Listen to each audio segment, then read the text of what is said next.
Hello, welcome to agri time learn agriculture with me. Dear agrians, आज के इस session में हम डिस्कस करने वाले हैं छत्तीसगढ़ पीएटी एग्ज़ाम के लिए महत्वपूर्ण प्रश्नों के बारे में, जो कि आपका क्रॉप प्रोडक्शन का रहेगा। ठीक है, चलिए आगे बढ़ते हैं। आगे बढ़ने से पहले एक थॉट है यहाँ पे जो कि काफ़ी अच्छा है। You can mute people in real life to it's called boundaries. आप अपनी रियल लाइफ में भी लोगों को म्यूट कर सकते हैं और उसे क्या कहा जाता है? बाउंड्री कहा जाता है।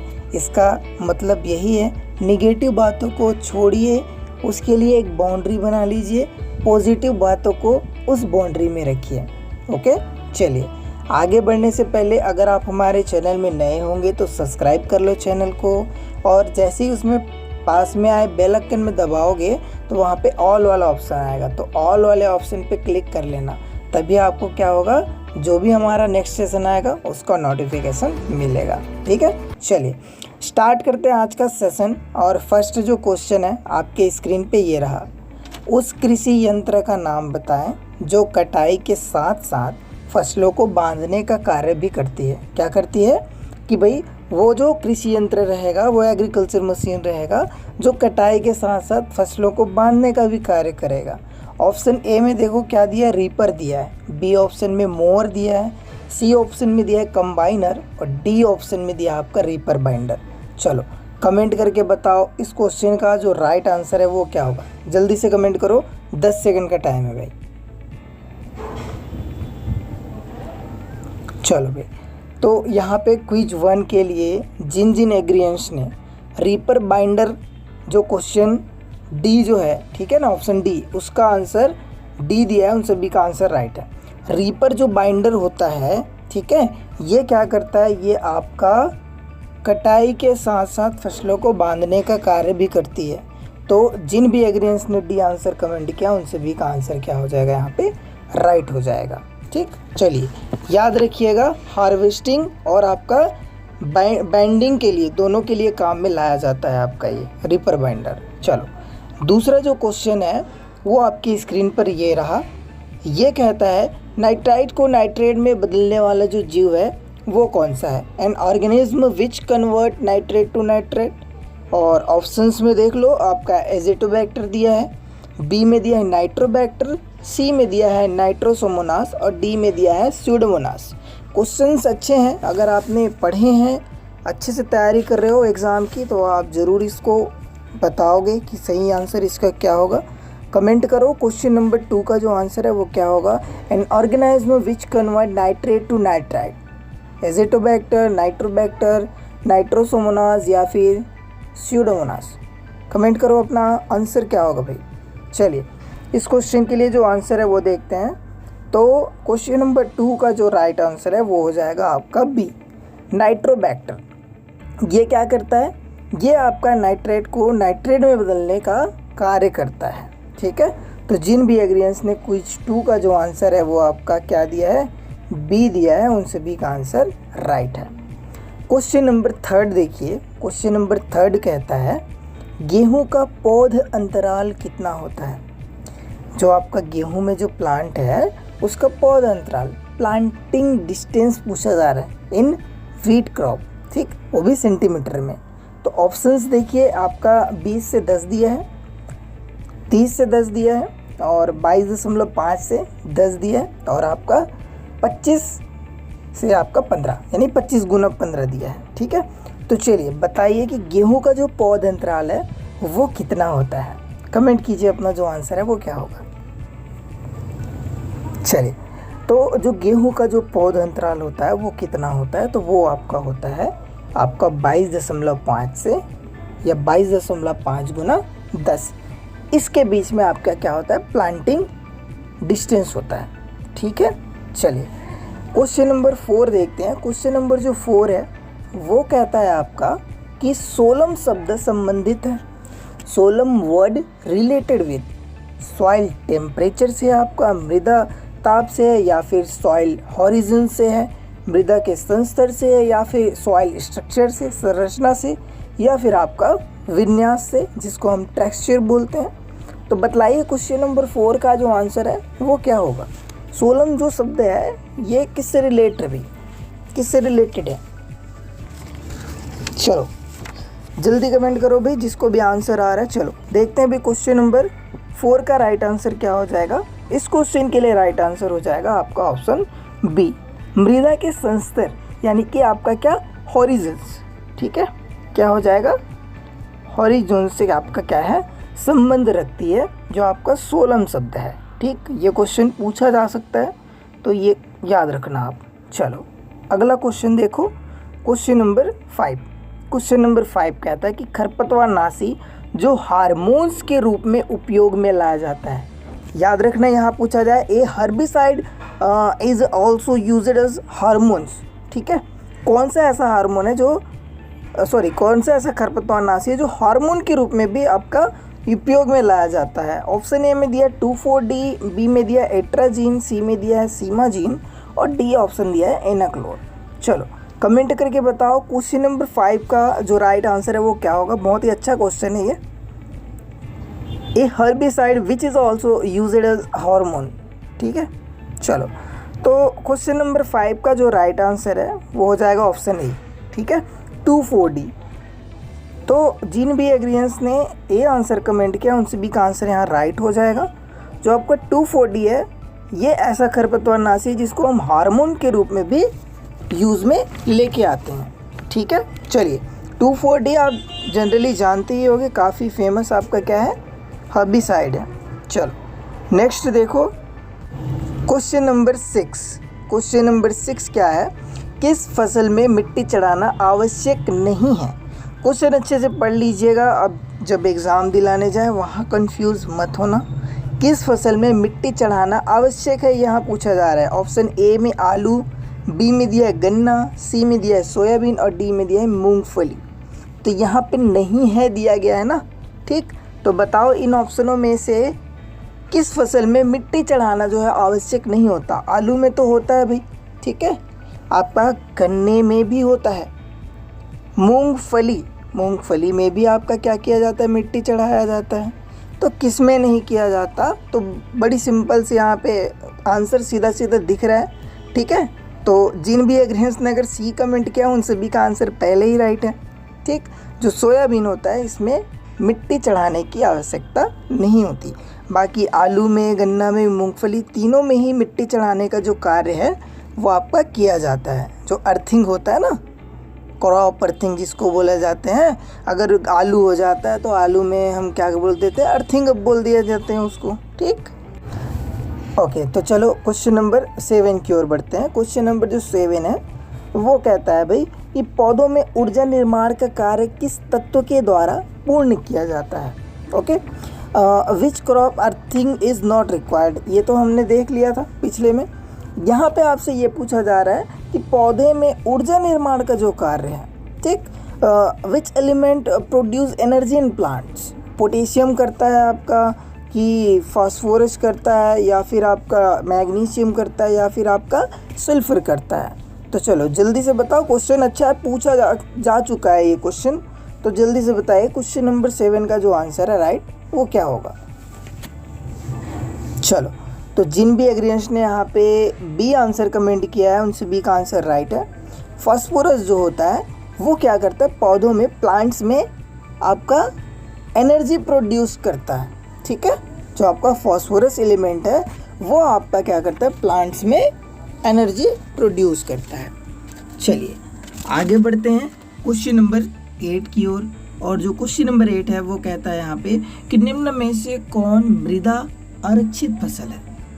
क्या पूछा जा रहा है आपसे, मृदा आरक्षित फसल पूछा जा रहा है। ओके, ऑप्शन ए में देखो मूंगफली दिया है, बी ऑप्शन में दिया है गेहूं, सी ऑप्शन में दिया आपका अलसी, डी ऑप्शन में दे रखा है आपका सरसों। ठीक है, चलो कमेंट करके बताओ निम्न में से कौन मृदा आरक्षित आपका फसल है। ठीक है, सॉइल कंजर्वेटिव आपका क्रॉप पूछा जा रहा है। लाइन सीड होगा, वीट होगा, मस्टर्ड होगा या फिर ग्राउंडनट होगा। बड़ा ही सिंपल है, बहुत सिंपल क्वेश्चन है, अगर आप आंसर करना चाहो तो इजीली कर सकते हो। चलिए क्वेश्चन नंबर 8 का जिन भी एग्रीएंट्स ने यहाँ पे ए आंसर कमेंट किया यानी कि मूंगफली, उन सभी का जो आंसर है वो क्या हो जाएगा, राइट हो जाएगा। जो ग्राउंड नट होता है ये क्या करता है, मृदा को सुरक्षित रखता है, ठीक है। सॉइल कंजर्वेटिव आपका क्या है, क्रॉप है, ठीक। तो याद रखना इसको, ये क्वेश्चन भी एग्जाम में पूछा जा सकता है। चलिए क्वेश्चन नंबर 9 देखिए। क्वेश्चन नंबर जो 9 है वो कहता है आपका वनस्पतिक रूप से अनानास के फलों का यहाँ पे प्रकार होता है ये, ठीक है, ये प्रकार है, ओके। वनस्पतिक रूप से अनानास के फलों का जो प्रकार है वो क्या होता है, ये आपसे क्वेश्चन में पूछा जाता है, ठीक है। Botanically fruit type of pineapple psoriasis होगा, या फिर आपका बलुस्टा हो जाएगा, बेरी होगा, या फिर आपका पोम होगा। तो चलिए कमेंट करके बतलाइए उस क्वेश्चन का जो आंसर है वो क्या हो जाएगा आपका। वनस्पतिक रूप से अनानास के फल का जो प्रकार है वो क्या होता है, चलिए कमेंट कीजिए।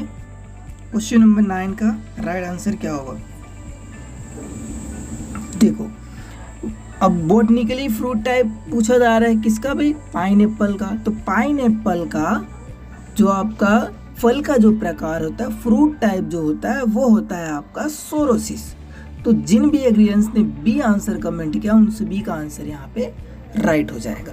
चलिए बहुत बढ़िया, अगला क्वेश्चन देखते हैं। क्वेश्चन नंबर 10 हमसे ये पूछा जा रहा है कि वायु चरण में सबसे भयानक जो अवस्था होती है, ठीक है, यानी कि सबसे खतरनाक अवस्था कौन सी होती है ये पूछा जा रहा है।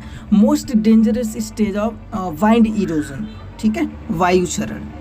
ऑप्शंस देखिए, ऑप्शंस ए में दिया है आपका परतदार चरण जिसको अपन सीट इरोजन बोलते हैं, उत्परिवर्तन चरण जिसको आपका साल्टेशन इरोजन बोलते हैं, निलंबन चरण जिसको अपन सस्पेंशन इरोजन बोलते हैं, और डी में दिया है अवनलिका चरण जिसको अपन गली इरोजन के नाम से जानते हैं। तो चलो बताओ भाई, क्वेश्चन अच्छा है, वायु चरण में सबसे भयानक या खतरनाक जो अवस्था होता है वो कौन सा होता है, dangerous stage of wind erosion. चलिए कमेंट करके बताइए क्वेश्चन नंबर 10 का राइट आंसर क्या होगा। तो जिन भी एग्रीडिएंट्स ने बी आंसर कमेंट किया है उन सभी का आंसर राइट हो जाएगा। साल्टेनेशन इरोजन जो होता है ये आपका क्या होता है, डेंजरस स्टेज होता है वाइंड इरोजन का। नेक्स्ट क्वेश्चन देखो, क्वेश्चन नंबर आपका 11। क्वेश्चन नंबर 11 कहता है कि अम्लीय मृदा का जो पीएच है वो क्या होगा। PH value of acidic soil, A में दिया है आपका 7.0 और बी ऑप्शन में दिया है 7.0। दोनों में ही आपका क्या है, एक ही दिया गया है 7.0 7.0, लेकिन एक क्या है आपका कम है और एक क्या है ज़्यादा है, ठीक है। तो आपका ए ऑप्शन में कम दिया गया है 7.0 से कम, और बी ऑप्शन में दिया है 7.0 से ज़्यादा, सी ऑप्शन में दिया है 8.5 से ज़्यादा, और डी वाले ऑप्शन में दिया है 8.5 से कम। तो अम्लीय मृदा का जो पीएच वैल्यू है वो क्या होता है, कमेंट करके बताओ। चलो जल्दी कमेंट कर दो, बहुत ही सिंपल है।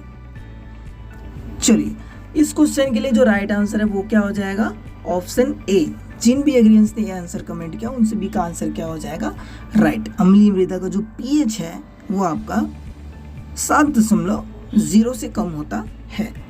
नेक्स्ट क्वेश्चन देखिए, क्वेश्चन नंबर आपका 12। क्वेश्चन नंबर 12 कहता है मृदा विज्ञान के अंतर्गत सिल्ट कणों के आकार, मतलब जो सिल्ट कण होता है उसका आकार क्या होता है सॉइल साइंस के अंदर, ठीक है। जो आपका सिल्ट जो होता है ना सॉइल, उसका पार्टिकल का साइज पूछा जा रहा है 0.02 टू 0.002 mm। ऑप्शन ए में दिया है, बी में दिया आपका 0.2 से 0.22 mm, सी में दिया आपका 0.2 mm, और डी ऑप्शन में दिया 0.10 टू 0.20। तो कमेंट कीजिए जो आपका सिल्ट, जो आपका मृदा होता है उसका जो पार्टिकल साइज है वो आपका सॉइल साइंस के अकॉर्डिंग क्या होता है। ये आपसे क्वेश्चन में पूछा जा रहा है, और ये क्वेश्चन अक्सर पूछा जाता है आपके एग्जाम में कंफ्यूज करने के लिए, और पूछा कई बार गया भी है, ठीक है। चलिए तो जिन एग्रीडिएंट्स ने ए आंसर कमेंट किया उन सभी का आंसर राइट है। 0.02 टू 0.002 mm आपका सिल्ट कण का जो आकार है वो होता है। नेक्स्ट क्वेश्चन देखो, क्वेश्चन नंबर 13, जो कि कहता है मृदा में सर्वाधिक मात्रा में पाया जाने वाला जो संगठक कंपोनेंट जो है वो कौन सा होता है। विच component is found in maximum amount in soil. जल होता है, वायु होता है, कार्बनिक पदार्थ या फिर आपका खनिज, वाटर, मिनरल, ऑर्गेनिक और सॉइल एयर, क्या होता है सबसे ज़्यादा। बहुत ही सिंपल क्वेश्चन है भाई, जल्दी से कमेंट करो। क्वेश्चन नंबर 13, मृदा में सर्वाधिक मात्रा में पाया जाने वाला संगठक क्या होता है। इस क्वेश्चन का जो आंसर है, जिन एग्रीएंट्स ने डी कमेंट किया उन सभी का आंसर राइट है। जो मिनरल्स होता है, जो खनिज होता है, वो सर्वाधिक मात्रा में आपका पाया जाता है, ठीक है, जो सॉइल होता है उसमें। चलिए क्वेश्चन नंबर 14 देखिए। क्वेश्चन नंबर जो 14 है वो कहता है कि वह कौन सी मृदा है जिसमें सर्वाधिक फास्फोरस स्थिरीकरण का गुण पाया जाता है। क्या किया जाता है भाई, ऐसा कौन सा आपका सॉइल होता है जो आपका सर्वाधिक फास्फोरस स्थिरीकरण करता है। विच soil have found highest phosphorus fixation capacity, कौन सा ऐसा सॉइल है पूछा जा रहा है। तो ऑप्शंस में देखिए, लाल मृदा दिया है, लेटेराइट दिया है, काली मृदा दिया और कछारी मृदा दिया है। तो राइट आंसर क्या हो जाएगा भाई, चलो कमेंट करके बताओ सभी जल्दी से। चलिए, जिन एग्रीएंट्स ने क्वेश्चन 14 का आंसर सी दिया है उन सभी का आंसर राइट है। जो आपका ब्लैक सॉइल होता है वो क्या करता है, हाईएस्ट आपका फास्फोरस, ठीक है, हाईएस्ट फास्फोरस फिक्सेशन का जो है कैपेसिटी रखता है। तो ऑप्शन सी जो है यहाँ पे राइट हो जाएगा। क्वेश्चन नंबर 15 देखिए। क्वेश्चन नंबर 15 कहता है आपसे, मृदा के विशिष्ट गुरुत्व किससे ज्ञात किया जाता है भाई। विशिष्ट गुरुत्व किससे ज्ञात किया जाता है, पिकोमीटर से, पिक्नोमीटर से, डायनोमीटर से या फिर साइक्रोमीटर से। कमेंट करके बताइए जल्दी से, किससे नापते हैं भाई। Specific gravity of soil is measured by, यही होगा, ठीक है ना। तो मृदा के विशिष्ट गुरुत्व, जो आपका स्पेसिफिक ग्रेविटी जो होता है वो मेजर किससे किया जाता है भाई। तो जिन एग्रीएंट्स ने यहाँ पे बी आंसर कमेंट किया ना, पिक्नोमीटर, उन सभी का आंसर राइट हो जाएगा। पिक्नोमीटर से आपका स्पेसिफिक जो आपका ग्रेविटी है सॉइल का वो मेजर किया जाता है। चलिए क्वेश्चन नंबर 16 देखिए। क्वेश्चन नंबर 16 आपसे पूछा जा रहा है भाई कि निम्न में से खरीफ मौसम का जो आपका खरपतवार है वो कौन सा है। Which of the following is a kharif season weed. Okay, option A में दिया है आपका मेरीलोटस एल्बा एवेना सटाइवा, बी में दिया है, सी में दिया चिनोपेडियम एल्बम और डी में दिया है आपका साइप्रस रोटेंडस, ठीक है। चलिए बहुत ही सिंपल है और ऑप्शन से ही पता चल जा रहा है कि कौन सा ऐसा खरपतवार है जो आपका खरीफ सीजन का वीड है। ओके, चलिए जिन एग्रीएंट्स ने क्वेश्चन नंबर 16 का आंसर डी दिया है उन सभी का आंसर राइट है। साइप्रस रोटेंडस जो है वो आपका क्या होता है, खरीफ मौसम का खरपतवार होता है, जिसे अपन दूब घास के नाम से भी जानते हैं, ठीक है। तो ये याद रखना, ये क्वेश्चन आपसे पूछा जा सकता है। क्वेश्चन नंबर 17 देखिए, जो कि आपसे पूछा जा रहा है कि बाजार में जो प्रोपेलिन शाकनाशी है उसका व्यापारिक जो नाम है वो क्या, कौन सा है। ट्रेडिशनल नेम या trade name of propylene herbicide in market, क्या होगा इसका राइट आंसर बताओ। स्टाम 34, म्यूकेट, लीडर या फिर आपका लासो। चलिए जल्दी बताइए कमेंट करके। क्वेश्चन नंबर 17 का जो आंसर है वो क्या हो जाएगा। बाजार में जो प्रोपेलिन शाकनाशी है उसका ट्रेड नेम क्या होता है, ये आपसे पूछा जा रहा है। तो यहाँ पे जिन एग्रीएंट्स ने क्वेश्चन नंबर 17 का आंसर ए दिया है, स्टाम 34, उन सभी का आंसर राइट हो जाएगा भाई। स्टाम 34 बोला जाता है भाई प्रोपेलिन को, ओके, इसका ट्रेड नाम है, याद रखना। क्वेश्चन नंबर 18 देखिए। क्वेश्चन नंबर 18 कहता है कि बादाम में व्यावसायिक जो प्रवर्धन की विधि है वो कौन सा है, ठीक। क्वेश्चन अच्छा है, यूनिक सा है कि बादाम में व्यावसायिक प्रवर्धन की विधि कौन सी है। Almond is commercially propagated by layering और कटिंग और आपका टंग ग्राफ्टिंग या फिर आपका स्टोन ग्राफ्टिंग। जब भी आपसे ऐसा क्वेश्चन पूछा जाए तो एक बार आप इंग्लिश की तरफ भी क्वेश्चन पढ़ लीजिएगा, क्योंकि आपका जो लेयरिंग होता है, कटिंग होता है, ये सब क्या है, इंग्लिश वर्ड्स हैं, ओके, जो कि आपको हिंदी में हूबहू दे दिया जाएगा, हिंदी में नहीं रखा जाएगा, ठीक है, जो ग्राफ्टिंग्स है वो। तो यहाँ पे आपसे पूछा जाए आलमंड का आपका कमर्शियल जो प्रोपेगेशन है वो किसके द्वारा किया जाता है, तो वो आपका किया जाता है टंग ग्राफ्टिंग। तो जिन एग्रीएंट्स ने सी कमेंट किया उन सभी का आंसर क्या होगा, राइट होगा। जो आपका टंग ग्राफ्टिंग होता है उसके थ्रू आपका प्रवर्धन किया जाता है बादाम में, आलमंड में। नेक्स्ट क्वेश्चन देखिए, क्वेश्चन नंबर आपका 19, जो कि कहता है पेय पदार्थों के संरक्षण में सर्वाधिक उपयोग होने वाला रसायन कौन सा है। पेय पदार्थ जो होता है ना, उसमें सर्वाधिक जो आपका उपयोग किया जाने वाला क्या रसायन। चलिए बताइए भी, ऑप्शंस देखिए, सोडियम बेंजोएट दिया है, सोडियम मेटाबाइसल्फेट, पोटेशियम मेटाबाइसल्फेट या फिर एसिडिक एसिड। क्या हो जाएगा क्वेश्चन नंबर 19 का आंसर।